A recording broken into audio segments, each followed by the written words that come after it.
What's up, guys? Alexander here, Date Psychology. So, gonna give you guys an update, the last 2 years of research with the Date Psych project, some updates, what I've been doing with that time. Let's go ahead and go forward and see. So, in the last 2 years, the last year basically, finished the master's program in behavioral and cognitive neuroscience, got admitted to a PhD program, ran about 14 surveys that got published up on the website, about 8,450 participants, but really it's more than that. I'm sitting on about 4 or 5 other data sets. So probably ran about 10,000 people across maybe 16, 18 surveys or something like that. Let's see, almost to 30K now on Twitter. If you guys don't follow me on Twitter, follow me there. That's actually where I'm most active. I guess now they call it X. Got to about 5,000 on YouTube. As you guys know, I make these videos a little bit less frequently, but we got to get that up also. So if you're watching this video for the first time, like, subscribe. I cover a lot of research on dating, and in this video I'm going to showcase some of my own research I've done online and just published on the website, datepsychology.com. What else? I got a couple of actual papers in the works right now, not published yet. And I think maybe the coolest thing since starting Date Psychology about 2 years ago is all of the different podcasts that I've been able to get on. You know, Chris William, Mackin, Stardust, been on with Rich Cooper. We've been on the Lotus Eaters. Met a lot of cool people, a lot of psychologists, a lot of new psychologist friends, and really grateful to everyone who's kind of supported me throughout that whole period of time, and all of the new friends and colleagues I've been able to meet doing this. So going forward, let's just look at some of the research I've done in that time. So one of the first articles I wrote this here, GSS in 2021, so using the nationally representative GSS data set. What are we looking at here? So men and women actually have a similar distribution of the number of sexual partners. Most also seem to be having sex in relationships, so kind of debunking that myth, right, that 20% of men are having sex with 80% of the women, for example. It's typically not what we see in 2021, and this has been the case going forward with the 2022 GSS as well. And really this has been the case in all of the GSS data sets, right? Men and women having sex, typically similar rates, similar number of sexual partners for men and women. Related to that, right, I've talked about this in the past, the so-called promiscuous 10% or promiscuous 20%, right? That about 10-20% of men and women are essentially much more promiscuous than the bottom 80%. And that 20% of men and that 20% of women are probably mostly pairing up with one another, right? Which we can also see in the distribution in the third chart there, that most sex in the last year is occurring within committed relationships. Let's go on and see what else we have here. This was just a really quick one that I did on the Giga Chad, right? You guys recognize him. So I asked men and women to rate him. Likert scale, attractiveness, right? And what do we see here? Men and women rated him pretty differently. So there's an article up on that covering a lot of research on facial dimorphism and attractiveness. Are more masculine faces more attractive? Are more feminine male faces more attractive? Is it somewhere in the middle? It kind of seems to be. But go and check that one out on the website, of course, if you haven't seen it yet. Probably, you know, highly dimorphic faces are more attractive to men than they are to women, and as far as what men would estimate women would like. So perhaps a little bit of a failure in predicting kind of what women like in that case. Let's go on now to the next slide here. This was looking at the population study of 2022 and the CPS. What do we see here?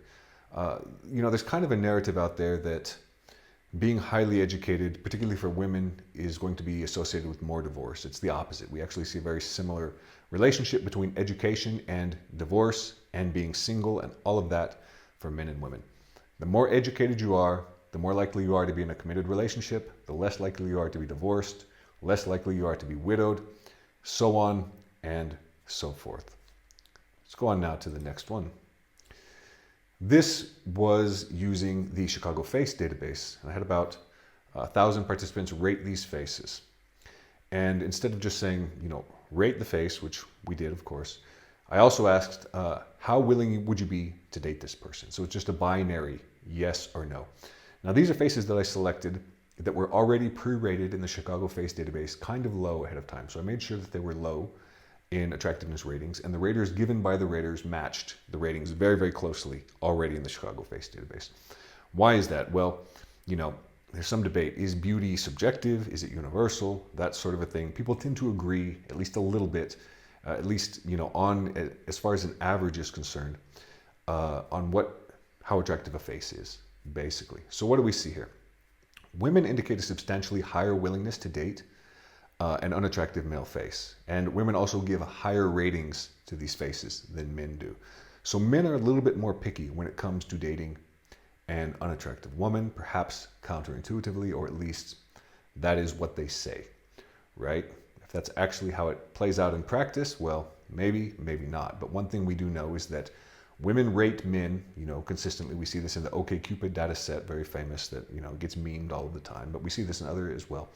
Women rate men lower than men rate women, and yet women are still dating these men. So it's probably the case, right, that women are more willing to date a man that they rate kind of low than men are willing to date a woman that they see as a 2, right? Now, would they be willing to have sex with that 2? Yeah, maybe, maybe not. But they seem to indicate a lower willingness to date them. Let's go on and look at the next one here. This looked at a sample of incels, right? And some past research has found that, there's higher rates of autism within incel communities. And Simon Baron-Cohen, one of the top researchers of autism, neuroscientist, he said, the core deficit of autism is impaired theory of mind. Theory of mind is the ability to predict other people's emotions, read them on their face, and the ability to understand their mental states and that sort of thing, to accurately guess their feelings and their thoughts. So what do we see then? If there's, high rates of autism in these communities, I administered the Reading the Mind in the Eyes test, which is a theory of mind test. It uses cutouts of eyes, showing different emotions. And yeah, individuals with autism will score lower in this. And that's what we saw again as for incels. And additionally, what we saw is for men who said that they were involuntarily celibate, they also scored higher in hostile attribution bias. And what is that? It's when you interpret ambiguous or neutral behaviors or circumstances as being hostile, right? So say you're standing in line and someone just walks in front of you. Do you think, for example, that asshole did that on purpose? They meant to get in front of me. They're trying to ruin my day. Or do you think, they didn't see me? Probably a mistake. I'll just tell them, hey, I was here first.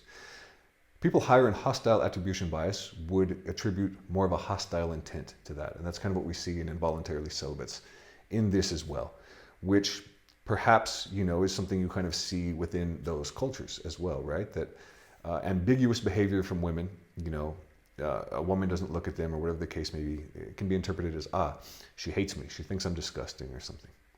Anyway, next slide here. This was one that did on age gaps and hierarchical relationships. All of this is up on the website, by the way. What did we see? Some interesting findings for this. Men preferred younger women. Women preferred men who were very close to their own age, right? As men get older, as men are young, they prefer young women close to their age. As they get older, they're also more likely to prefer increasingly younger women.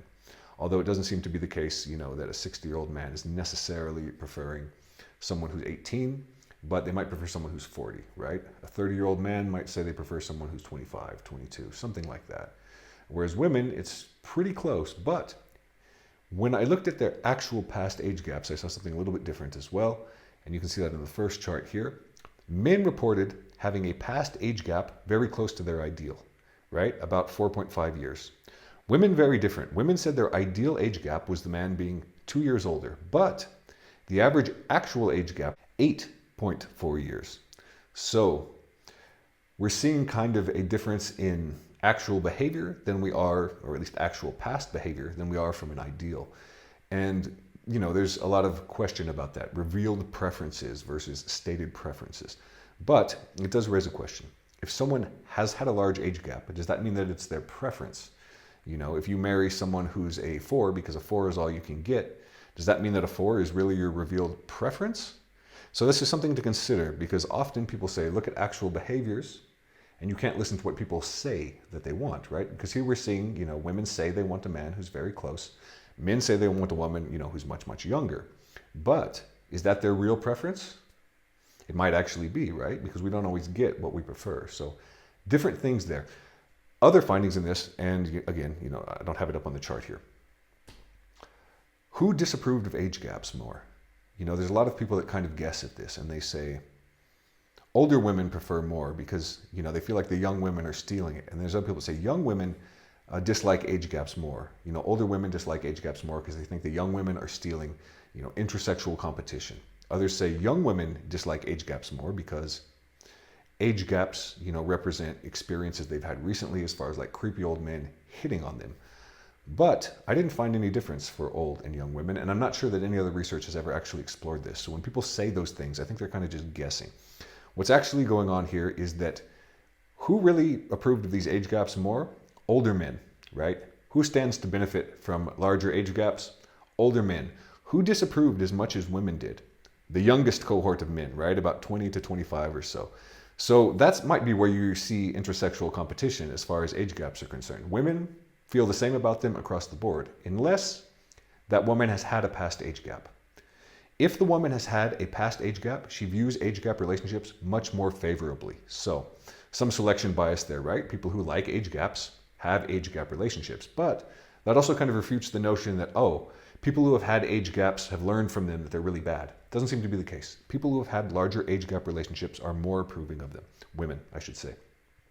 And men who are older are more approving, and men who are young don't like them. Why?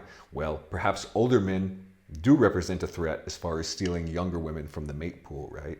So then you might see some intersexual competition there, but it doesn't seem to be occurring among women. Rather, it seems to be occurring among men. So let's go on to the next one.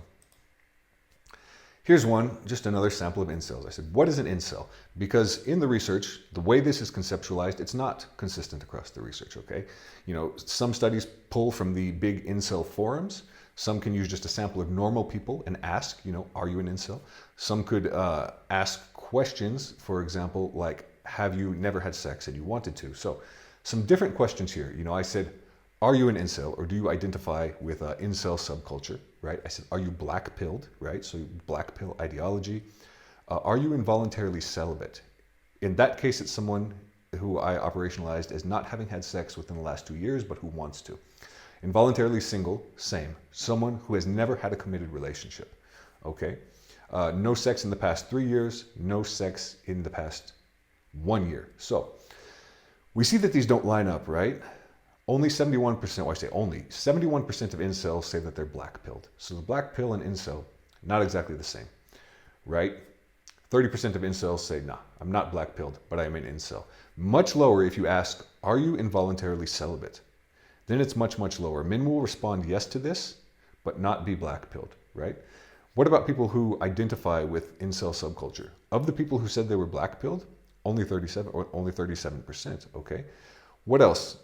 If we ask, have you not had sex in 3 years? Are you involuntarily single? It's much, much lower, right? 3% say, I am black-pilled. 3% say, I identify with incel subculture. So there's a lot of men who are incels, perhaps in a literal sense, who do not identify with incel subculture like you would see on the forums or Reddit or wherever these people talk online, where you tend to see more extreme voices. So something to consider there. There's a lot of men who are saying, I'm involuntarily celibate in a literal sense, but they're not exactly hostile, extreme caricatures of the incel that you would see kind of depicted out there. Let's go on to the next one. Here is this chart, right? This meme chart. It's from the GSS 2018, and we've seen it all going around. Young male virginity is on the rise. Share of men under 30 who have reported 0 sex partners, female, since they turned 18. And we just see this huge spike, 2008 to 2018. So what's going on? Is it the case that we have, 27% of men between 18 and 30 who are actually virgins? No. And if you look at the data, which I did here, then you see that this rapidly declines by year. As soon as you get to age 25, it's 1.9%, right? It's 50% age 18 to 20. You get down to age 20 plus to 22 or so, it's 18%. So what's really happening here? Are people just staying perpetually virgins to their 30s or something like that? Doesn't seem to be the case. What's really happening is an extended adolescence trend that we see a lot across a lot of other data as well. Young Zoomers, they're basically waiting a little bit longer to engage in sex. They're waiting a little bit longer to be adults in that sense. So we kind of see this data really heavily skewed by the youngest cohort, people who are 18 to 20, who maybe should not even be having sex in the first place. Maybe they should be waiting, all throughout the 90s, that's what we were told, isn't it? Abstain from sex, wait from sex. And now we have a crisis because people are not having enough, because the kids are not having enough sex. It's kind of a big shift in culture in that sense. But whatever the case may be, we don't seem to be having a situation where people are just completely excluded all throughout their 20s. By the time people hit age 25, most people, they've had sex. Let's go on.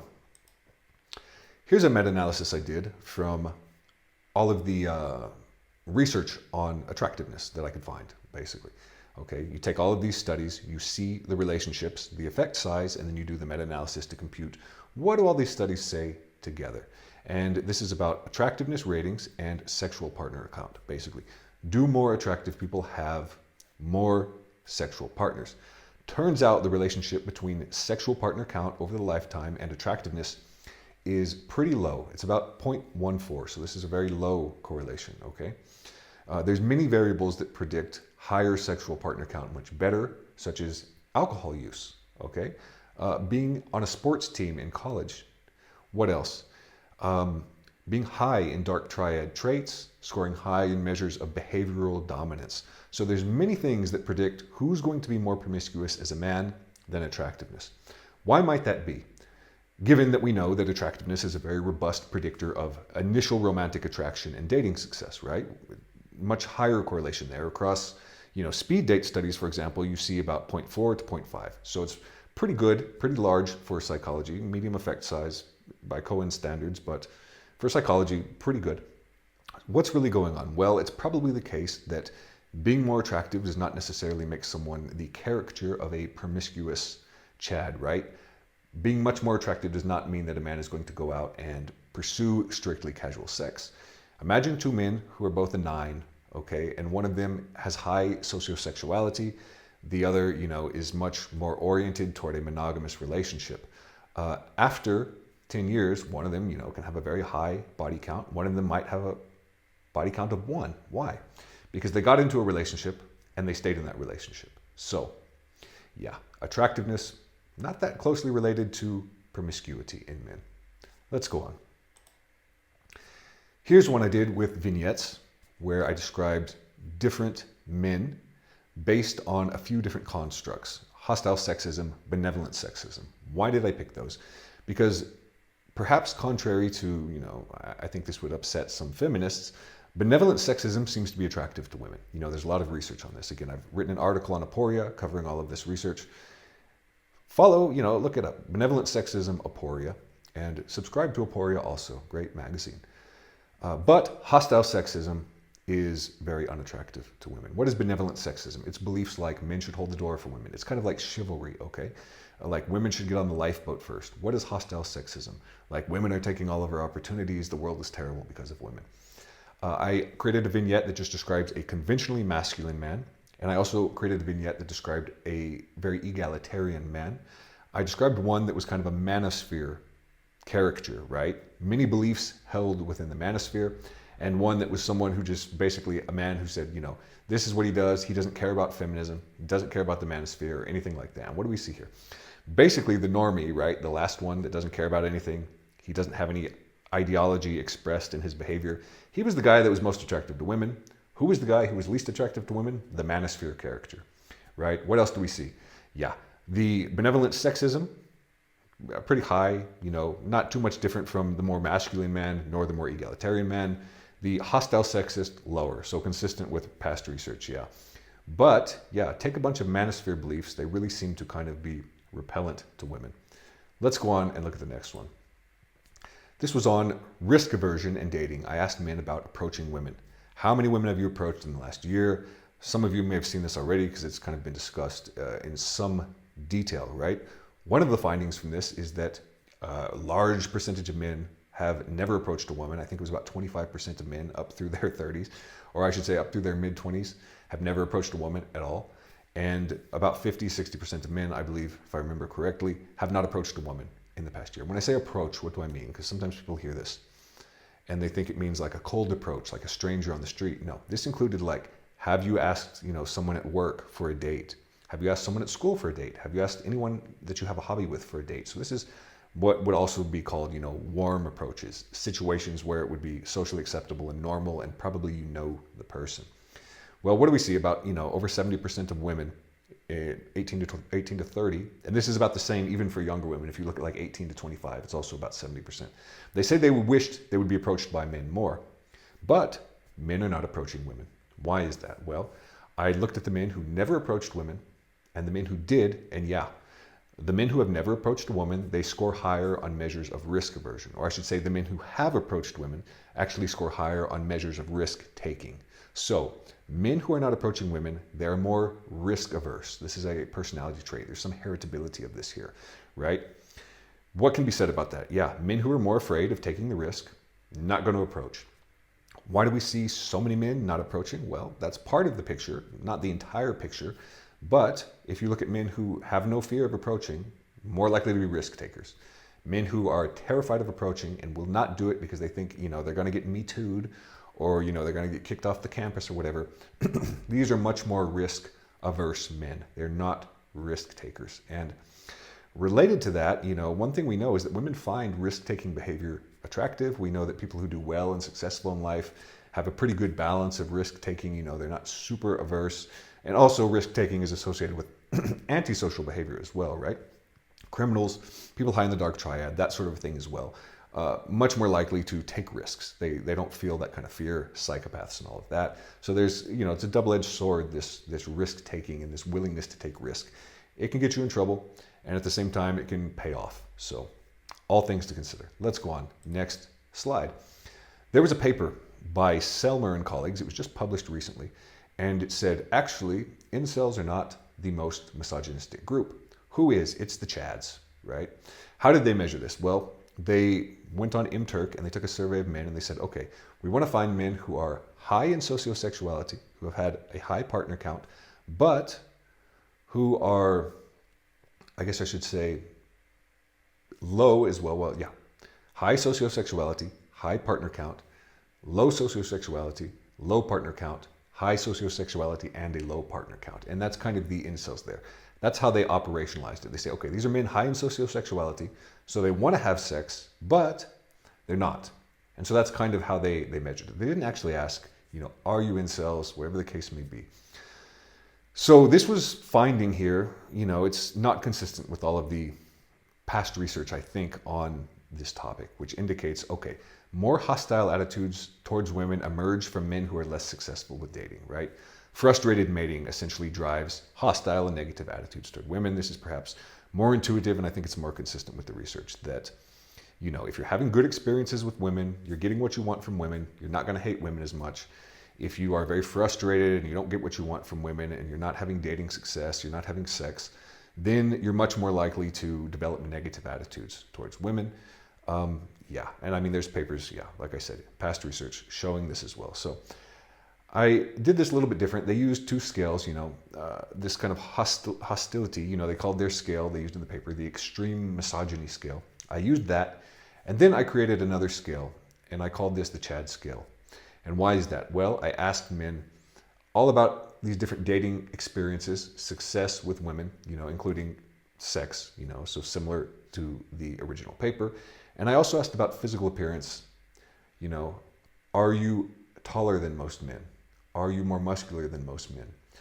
Do you do better on dating apps than most men do? So it's kind of this composite of physical traits and behavioral success or past success with women that I think kind of fits that construct of what people would think a Chad is, right? And what did I find here? Yeah, men who scored much higher on this scale that said, yeah, I do good with women and I look good, basically. They scored much lower on the misogyny measure, the extreme, what they called it, the extreme misogyny measure. Incels, they scored much higher on this. So again, more consistent with past research, not really consistent with the findings in Selmer and colleagues. So probably, yeah, that's the thing. Men who do better with women, they're probably not as hostile toward women. At least that's what I'm going with for now. But, as always, Research can change my mind on that. I think there might be reasons to think, okay, there are some men with misogynistic attitudes who do well with women. Who might that be? Well, men who score high in antisocial personality traits, for example. We know they have a higher sexual partner count as well. So this could be a subpopulation of men where that is the case. But are those necessarily the Chads, right? Is that what defines the Chad? Someone who is high in antisocial personality traits? Or is it a man who's just always good with women and who looks really good and he's in, the top 10, top 5% of physical attractiveness? I think, looking at just like who's had a lot of sex is probably not the best way to operationalize who is a Chad, because one thing we know is that, most people are not having a lot of sex. So to put yourself in that top 10%, it's not hard to do for someone who just tries, right? We've seen that there's not a close relationship between physical attractiveness and sexual partner count as well. So we know, that men who are mid or whatever, so to speak, they can rack up a much higher body count than men who are more attractive than them simply by trying. If the men who are more attractive are saying, I'm happy with my girlfriend of so many years and I haven't been cheating on her or having sex with anyone else. So let's go on now and see what's up next. This was one that we did. Top dating difficulties, and you'll probably have to scroll in to look at these and see what those are. And I'd really recommend going to the website and looking at these top dating difficulties. But what did we find here? A lot of sex differences in this, okay? Men and women report very, very different difficulties with dating. Women report more difficulty across the board.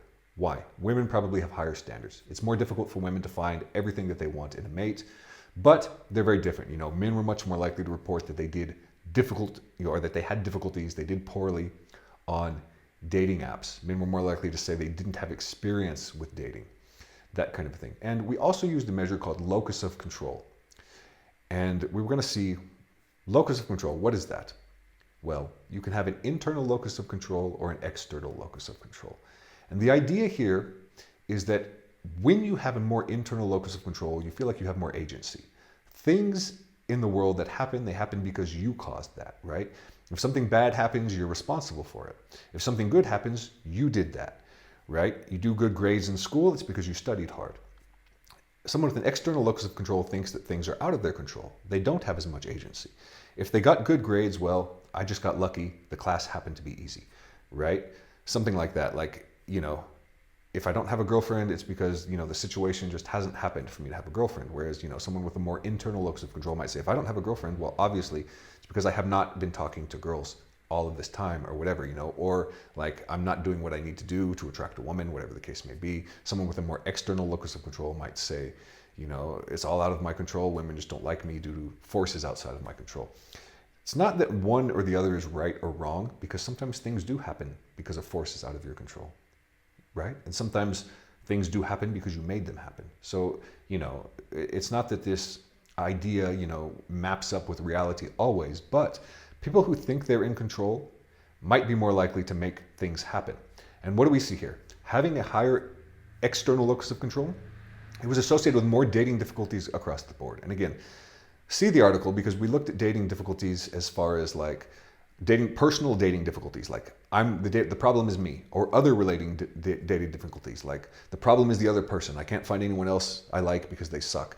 It doesn't matter which of these it was. An external locus of control was associated with all of that. Yeah. So people that have trouble dating, they say dating is really hard. I'm not good at it. I'm not doing well. Or, it's just hard because I can't find the right person. They all have a higher external locus of control. So it's probably the case that having an internal locus of control where you feel like, okay, I'm going to go and get it, I can do it, is associated with higher dating success. Again, risk taking. We talked about it in the previous slide, right? Locus of control, agency. These are things that will help you in life, right? Having a high sense of agency, like I can go and get it, I can make it happen. Having a willingness to take some risk, like, yeah, this is scary, something bad could happen, but I'm going to do it anyway. If you have those two things, a high sense of agency, I can do it, I can make it happen, and you also have a willingness to take some risk, that can get you really, really far in life. And occasionally it can get you into some trouble, but as long as your behavior is a little bit more pro-social than anti-social, that's the way entrepreneurs are, that's the way successful politicians are, that sort of a thing. People who start businesses, people who seek promotions and don't just go complacent throughout life, that kind of a thing. Let's go on. This is the most recent one, and we asked, who will date an OnlyFans worker? And we created a scale for this as well. We called it the woke scale, and it was basically a series of questions related to, so-called woke ideology. And again, you want to see what the items are on that scale, go to the website, check it out. And what do we find? Yeah, I mean, perhaps intuitively here, looking at who would date an OnlyFans worker. People who score much higher on this woke scale, much more willing to date an OnlyFans worker. So yeah, we see a pretty robust, strong relationship between political ideology and positive attitudes toward OnlyFans. Okay. Are we just confirming what we already knew in that sense intuitively? Perhaps. But it's interesting because the reason we did this is because a lot of people don't want to ask questions that they fear are going to stigmatize sex work, right? And certainly it's a field that's very difficult to ask almost basic questions like, how many people are willing to date someone like this? Could, being an OnlyFans worker impact your dating future negatively? Could it impact your careers negatively in the future? Is this something, if you're a young woman, 18 years old, and you don't have a job or whatever, and you think, you're a student and you think, oh yeah, I can make some quick cash by getting on OnlyFans. Well, one of the things when we were doing the literature review on this that we found is most people make very little money on OnlyFans. And yet, when we asked our survey participants, how much would you need to get on OnlyFans to make money, they kind of wanted a lot. So however much you think you're going to make on OnlyFans, you're probably not going to make that. However much you think like this would be worth it, yeah, you're probably not going to make that much money. What else do we know? The people who participated in this, who were workers, yeah, most of them had a history of additional sex work. So typically the case, it's sex workers, escorts that might be more frequently represented, but this is not a representative sample of all workers. So I can't say that for sure. I can't be like, yeah, like most OnlyFans workers do sex work or escorting. I don't know that. I'm just saying that about my sample. What else do we know? Yeah, most people wouldn't date an OnlyFans worker. Most people would not want, their son or daughter to do it, is something we found as well.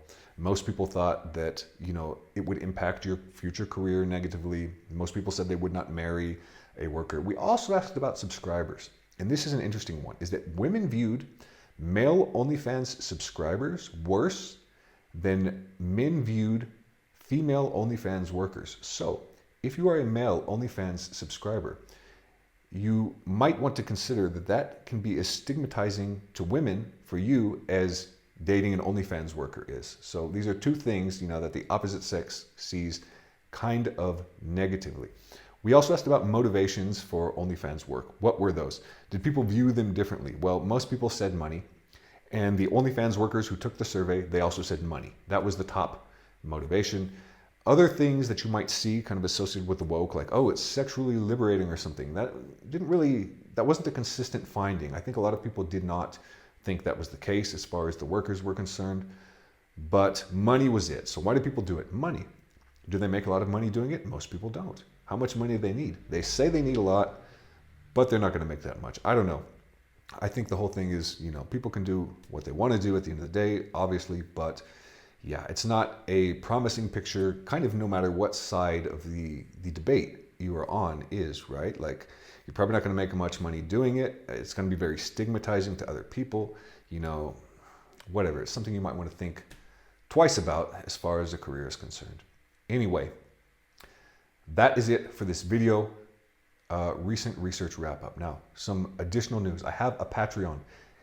We have a private Discord, and that's where I'm going to be taking suggestions for videos. I'm going to be taking suggestions for the surveys for additional research. So if you want to participate in the Datepsych project, go to the Patreon, sign up, join the Discord. We talk in there, answer questions. We're going to do Q&As in there and things like that at some point when we get a little bit more people. It's like brand new still.